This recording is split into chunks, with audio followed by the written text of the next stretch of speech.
Президент Эрдоган жаңы атыбыз жана түзүмөбүз менен ылдам өзгөчө тамыр жайып өсүп өнүгөбүз. Эрдоган Стамбулдагы демократия жана эркиндиктер аралыгында өткөн Түрк кеңешинин 8 саммитинен кийин пресс жыйын өткөрдү. Бул тууралуу TRT.net билдирди. Режеп Тайип Эрдоган кеңешибиздин аты эми түрк мамлекеттеринин уюму болду деп билдирип, жаңы атыбыз жана түзүмөбүз түрк мамлекеттеринин уюму менен мындан кийин дагы ылдам өзгөчө тамыр жайып өсүп өнүгөбүз деди. Эрдоган цивилизациянын бешиги болгон Түркстандын географиясы кайрадан бүткүл адамзатты өзүнө тартуу жана агартуу борборуна айланаарын жана аталган уюмдун келечектеги перспективасын көрсөткөн түрк дүйнөсүнүн 2040 көз караш документин да кабыл алгандарын жар салды. Президент Эрдоган бүгүн бул жерде көрсөткөн фотографияны түрк дүйнөсү катары арабыздагы түбөлүктүү боордоштуктун жаңы бир белгиси катары карап жатабыз. Эч ким түрк мамлекеттеринин уюмунан тынчсызданбасын. Байыркы тарыхы жана адамзаттык карым-катнаштар боюнча жогорулаган бул уникалдуу түзүлүштүн бир бөлүгү болууга аракет кылышы керек. Эпидемия мезгилинде мүмкүнчүлүктөрүбүздү бөлүшүп, түрк дүйнөсү катары бирдикте экенибизди дагы бир жолу көрсөттүк.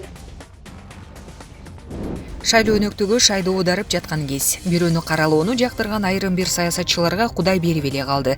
Жогорку кеңешке депутат болгондогу аткара турган иштеринин кабар жок. Өкмөт аткарчу иштерди программа кылып алып, элдин башын айлантып, мен барсам антем, мынтем дегендери дарбын. Алардын сапашында албетте Мадумаров, Адахан Кимсанбаевич турат. Ушул киши өзүн президент кылып элестеткенин эшите албады. Макул деп угайын десең, бир алгылыктуу программасы жок. Ойду тоону сүйлөп башты оорутат. Элдер суроо берели дерсе, укпай, сабатсыз экенсиңер деп жооп берүүдөн качат. Мурда спикер, вице-президент болуп турган кезинде кылган иштери тууралуу суроо болсо кашайып танып, кыжырыңды кайнатат. Жумурай журттун баарын сабатсыз караңгыга чыгарып, журналисттер менен жакалашууга чейин барат. Кыялында дагы эле Бакиевдин режиминде жүрөт окшойт. Эл алдына чыкканда Дамаамат административдик ресурс колдонду, басым жасалды дегенден башка сөз сүйлөбөй калды. Калайык калктын баары мурункудай эмес, акчага добуш сатып алуу жок. Админ ресурс колдонулбай, медик мугалимдерге, мам кызматкерлерге басым жасоо токтоду деп сүйүнүп жатса, бул киши тетири siiп жатат.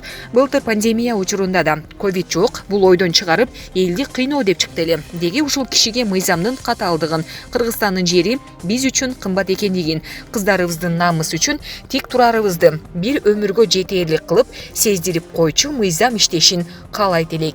Касымбек Жумаев, Булак аргумент кейжи сайты. Министрлер кабинетинин төрагасы Акылбек Жапаров Кумтөр кенине барды. Бул тууралуу өкмөттүн маалымат кызматынан билдиришти. Ал кенде жайгашкан бир катар объекттерди кыдырып чыгып, андан соң Жети Өгүз районунун тургундары менен жолуккан.